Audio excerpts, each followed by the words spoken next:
ဒါကတော့တုံတုံတို့ပုံပုံတို့အိမ်ကိုရောက်လာပါပြီ။ဆိုရင်တော့ဘော်ဒါတွေကမနှက်စာစားတဲ့ချိန်ဖြစ်နေတဲ့အတွက်ကြောင့်မို့မရှိပါဘူး။အိမ်လေတဲ့လူကြီးကတော့ရောက်လာပါပြီ။မောင်လေးခေါ်လိုက်မောင်လေးတုံတုံကြီးခေါ်လိုက်ဘုံဘုံကြီးခေါ်လိုက်မောင်လေးခေါ်လိုက်မိုက်တယ်ကွာကြက်တိုင်းကမိတယ်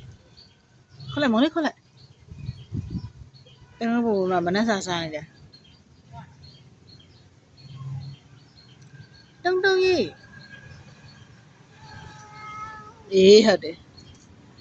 နော်ရှိဘူးနော်ချင်နော်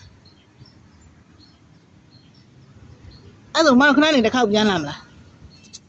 ဟမ်ဟဲ့တစ်ခေါက်ပြန်လာအောင်လေနော်မောင်လေးအဲ့ဒီညနေလေပိုင်းလောက်ဆိုပြန်တွေးဟိုဖြစ်လောက်တယ်လာလောက်တယ်ခုသူကမမှန်စားနေဆိုတော့အိမ်နဲ့ထွက်မှာမဟုတ်နင်းမောင်လေးအဲ့ဒါမောင်လေးခေါ်လိုက်လေတုံတုံကြီး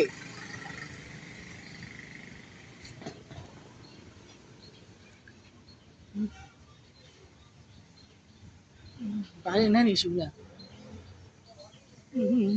ဘိုးကြီးနေနေဘာနဲ့နေရလဲ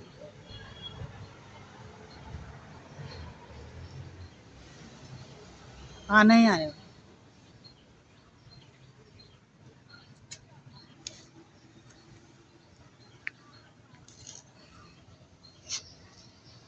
ခလိုက်ရှိခလိုက်တုံတုံကြီးဘုံဘုံကြီးကိုကြီးအိမ်ရှိရောက်နေတယ်ဟိအဲ့ဒါပြင်냐ဆိုလဲမမတို့ကလုံးမလဲဟာမဟုတ်တယ်မပြင်냐ဆို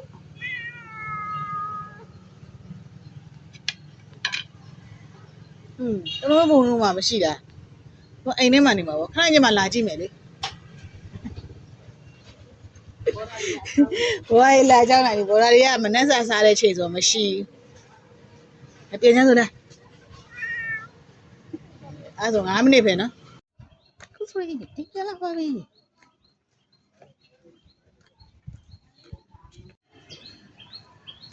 ခုဆိုရင်အိမ်ပြန်လာပါပြီဒိန်